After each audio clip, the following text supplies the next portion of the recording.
Hey homeschool friends, welcome back to the channel. Actually, welcome to 2024. I cannot believe it's a new year. I cannot believe we're halfway through the school year. And that is what this video is about, is I am doing my mid-year update video. I'm going to be chatting through what has been happening over this past semester, past 18 weeks as to how our homeschool has been going. And if you follow my channel, you know that I love to make update videos. I love to kind of chat through all the specific details of the month. But this video is going to be a little different. I'm going to kind of take a bigger picture perspective. I'm going to look back on this past fall semester and just kind of assess what's been working, what's kind of in process, like what am I fixing, as well as what just didn't work. And I'm going to chat about those things in terms of kind of bigger homeschool issues as well as specific curriculum issues. And so if those things sound interesting to you, stick around and we will chat through my mid-year update.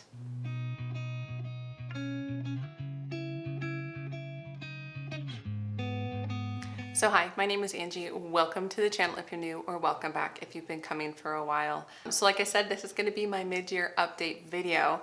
And for a little bit of reference, the age of my kids are 9, 8, 6, and 6. My twins just had their birthday. So my kids are really pretty clustered together. So that's a good thing to know about my family and my homeschool. But I think what I'm going to start with is what's been working. I like talking about positive things before I kind of get into the negative. So we'll work our way that way, is what's been working. So big picture, I would say the first thing that pops to mind about what's been working is our schedule and pacing, I guess. It's a good way to put it. So that has really worked. And I feel like that actually was the thing I was most scared about at the beginning of the year, because I was bringing on my twins and I was going from 2 kids in the homeschool to 4 kids in the homeschool. And that just made me feel a little anxious. But honestly, that's been a huge win. I'm so happy with our schedule. And it is a little bit different than what I posted in my schedule video in August or whenever I posted that. But it's fairly similar. I feel like I've just switched around my kids' individual subjects. And so I'll chat through a little bit of that in just a second. But for the most part, I think the schedule's been going well.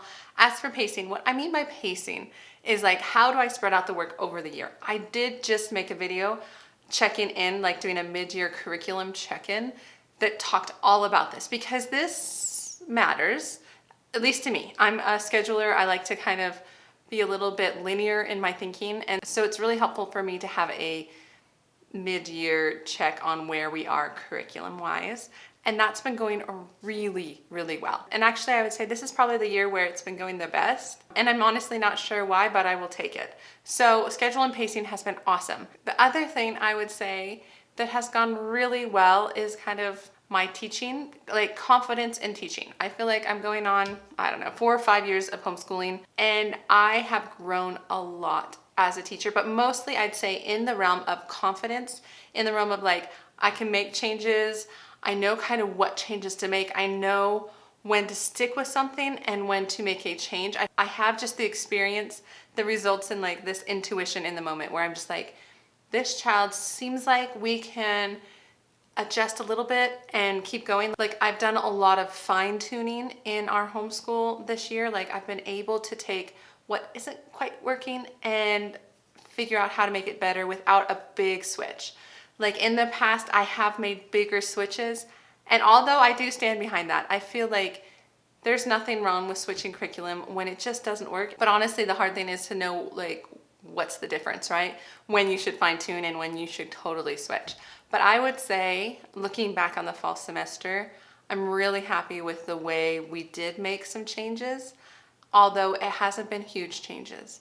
And I would say it's probably been the most for my daughter. And if you're curious about that, I feel like I talked probably the most about her in my update videos. So I'll get back to that in just a second. But overall, I'd say I'm really happy with where I am as a homeschool teacher. Actually, before I hop into the curriculum, that has been a huge win. I do want to say that also the thing that I'm loving about this past semester has been my big kids. So like I said, I have a 9-year-old and an 8-year-old. They have both taken off with their independent reading. I have readers, you guys. I taught 2 kids to read. And if you have been following my channel, or if you even go back like a couple years, that was like my nemesis. Like, I'm like, I don't know if I could teach these kids to read. They're really struggling. They were struggling kind of in a very natural kind of progression, not like in the terms of like an issue. It was more just like me figuring out how to wait for them to be developmentally where they need to be to start reading, and to have the patience for that, to keep giving them tools to figure out how best to support the whole process. But you guys, they're doing so well, and they love reading. Like, my oldest is reading the Percy Jackson books, and they're just fun, and that's what he wants to read. So we have a lot of extra school readers. He still is reading all of those. These are his fun readers. And the same for my daughter, though she hasn't quite taken off in the same way. She will often just go read for fun, right? I'm not making her read. She could do other things. That's been a huge celebration, at least for me. I feel like also a confidence booster. So now to move on to curriculum though. I'd say the curriculum I am most happy with, it's just kind of the standout curriculum for the fall semester, is our Sonlight curriculum. And when I say that, I'm mostly talking our content subjects. So that is history, Bible, literature, and science. You guys, Sonlight just really works for my family, and it very much works for both me and the kids. I feel like we all really enjoy the discussion. We enjoy the books we read. I really enjoy the Bible. Like, I feel like this has been the first year, this current year with my bigger kids, where we have done a lot more reading from like scripture as opposed to like Bible study books or storybooks. This year we've just been kind of working our way through different things. Like, we read the book of John, and then we've just finished Joshua, and now we're going into Judges, and they also have their student reading, and we've been working through Genesis and Exodus and all the things. And so what I love is that it's going line by line. For the most part, I mean, we didn't read Deuteronomy, but it's still going through some of the harder parts of scripture. Like Joshua's, there's some hard stuff. There's a lot of violence. There's a lot of that kind of things. And what's been really cool is it's been neat to bring my husband in. Like, I've been able to draw him in and ask for his advice. Like, how should I take these passages? How should we talk about these with the kids? And it's been really neat to see him kind of like, one, help me out, because I just don't have as good a knowledge as he does, but also just have him be involved. And then to have the kids see the full scope of God's word, which is just really neat. And so I've been really impressed with the Bible from Sonlight. And now it's not just the parent reading and the student reading. We're also memorizing some stuff. We're also going through an apologetics type book. And so it's just been really good, actually, this year. It's been really good for the Bible. So that's been amazing. All of those subjects have been amazing. History, Bible, literature. We love books. And then science, I just made a dedicated video to my thoughts on the science. So Sonlight, it's a win. Okay, I have two more programs that are just stand out for me this year that really have been what we needed. The first is Abeka Phonics. Like I just said, phonics has been one of those things that I've just wrestled with. We've tried lots of curriculum. I have a number of phonics program comparison type videos because I just took a while to find out what worked with my kids. But as for my kindergartners, so I'm kind of starting over, right? I have these 5-year-olds, 6-year-olds who are learning to read. We've been using Abeka K5 this year. I really appreciate the program, you guys. I feel like there's a potential that it could move too fast, but at this point, it's really like steady Eddie. Like, we're just slowly working through things. We're adding a little bit more. We're practicing this. We're adding a little bit more. We're practicing that. And so it's just working really well. And I've seen them just take small steps in just familiarity and being able to blend things and remembering the sounds. I'm just really impressed. And so that's been a huge win curriculum-wise. And then the last one is Logic of English. So I switched to Logic of English last spring for my oldest because he just isn't a natural speller. It's totally fine. And I love the way that Logic of English teaches the English language, whether it be spelling, grammar, vocabulary, kind of all the things that that program does really works for him. Now, mind you, I tried to start with my daughter. She was not ready.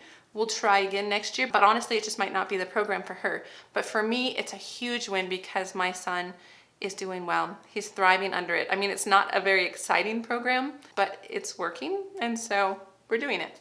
So those three are my standout programs that I wanted to talk about. So now let's move on to kind of what's in progress or what I'm currently fixing. So as for kind of generally speaking, I would say right now my kind of teacher struggle is understanding the difference between attitude and readiness. And so like I was just saying in the last section, I feel really confident in being able to kind of gauge where my kids are and if we need to switch curriculum and things like that. I feel confident in that. I don't as much feel confident in this area, and this is where I feel like I'm wrestling the most with, is trying to understand how best to support my kids when they struggle. And knowing that it's not so much that I just need to switch the curriculum and it will fix everything. It's more being able to assess my child. And honestly, it's a lot of parenting. It's a lot of figuring out how to work with them specifically as a person and figure out if some of the pushback is a lot to do with kind of their age and their attitude, or if it's more readiness and perfectionism. And I have talked a lot about this with my daughter in my update videos, probably the last 2 update videos. So if you want to go back and kind of get the whole story, I'm not going to rehash it here. But just as an update, it's going better.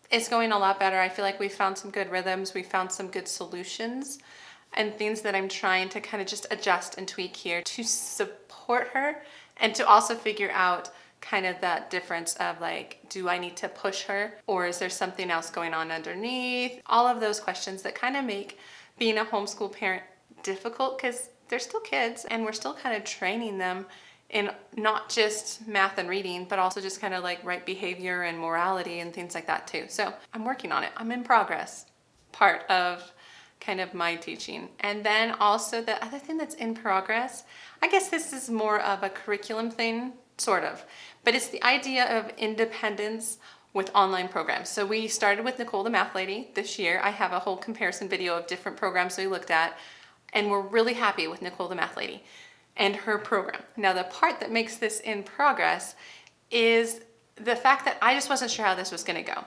I was holding this very loosely within our schedule and within our homeschool as to how well an online math program would work for my kids.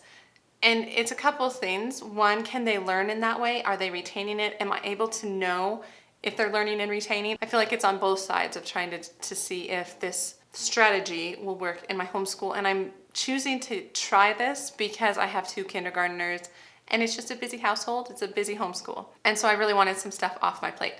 Now, it's been adjusted a lot, honestly. If you want my honest opinion, I feel like when people talk about using online math programs, they're like, oh, it just solved all my problems. Like, I can hand this off, they do all the grading, and now I can kind of do whatever I need to do.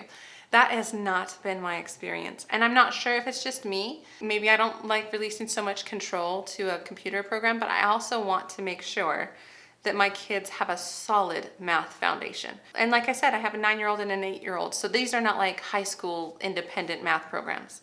No, these are elementary years. These are very important math years, in my opinion.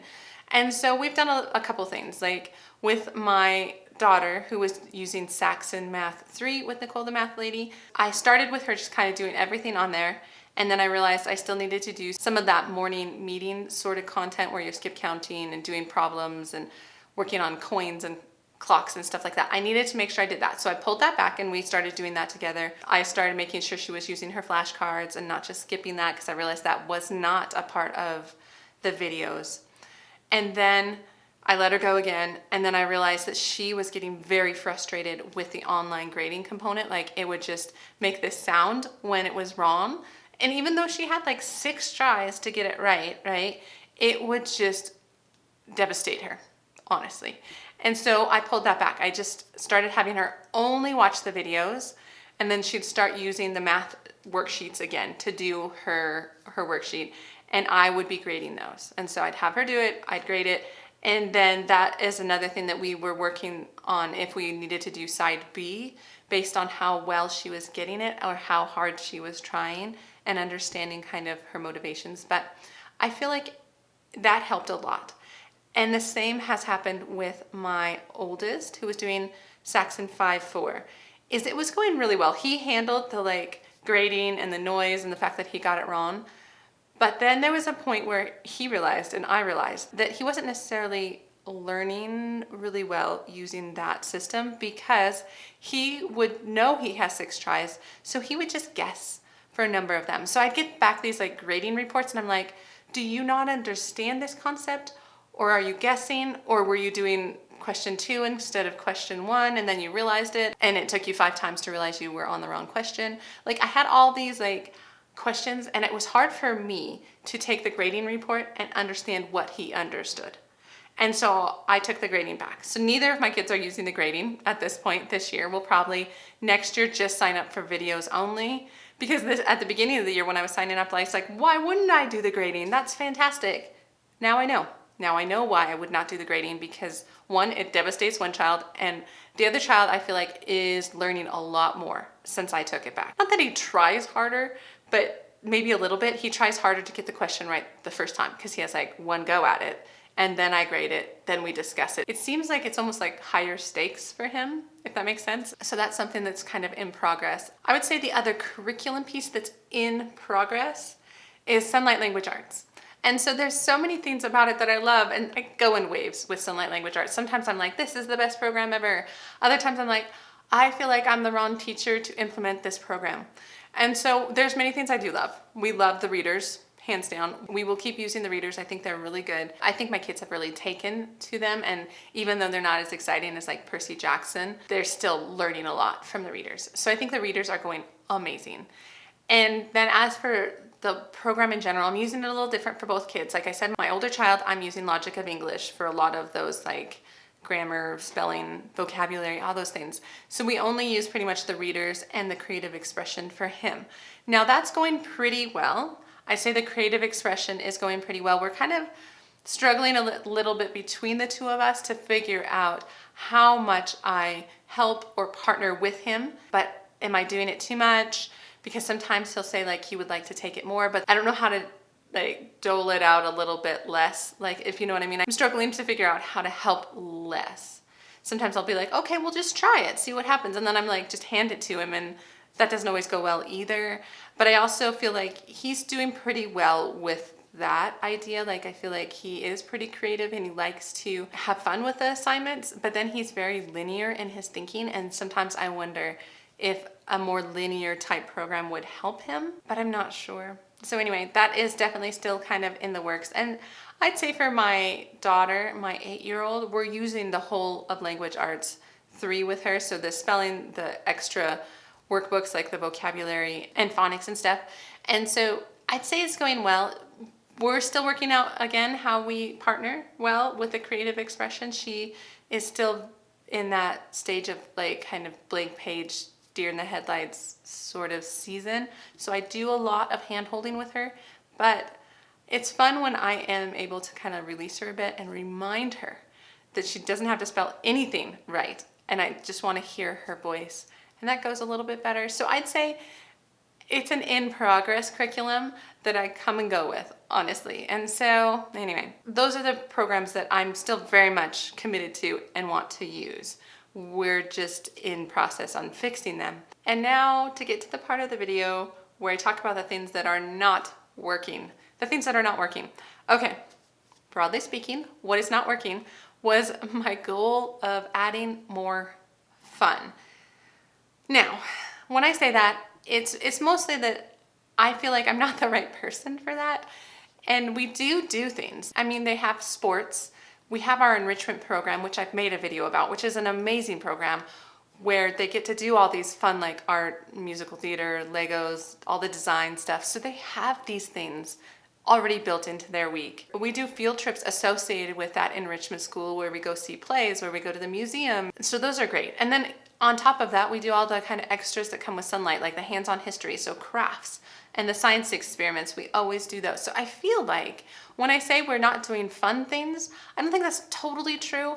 I just feel like I'm not a fun mom per se. That's just not my personality. And so I use some of these extra things to bring the fun into our homeschool. But at the beginning of the year, I was like, I'm going to be more fun. I'm going to say yes to more things. We're going to do fun little like book party celebration things. We're going to watch more movies as part of our homeschool, you know? That's kind of fizzled, in all honesty. I did a little bit of it and it was really fun and I was still so excited about it. And then life just gets busy. Like, I get tired. I was really tired this fall. I've been having health issues and I just can't quite bring the fun and bring the energy in the ways I wanted to. And on top of that, those things take a little extra planning. They're not as kind of linear and organized. and it's a little more intuitive and kind of like taking advantage of a moment and just being prepared for those moments. And I'm just not prepared for those moments.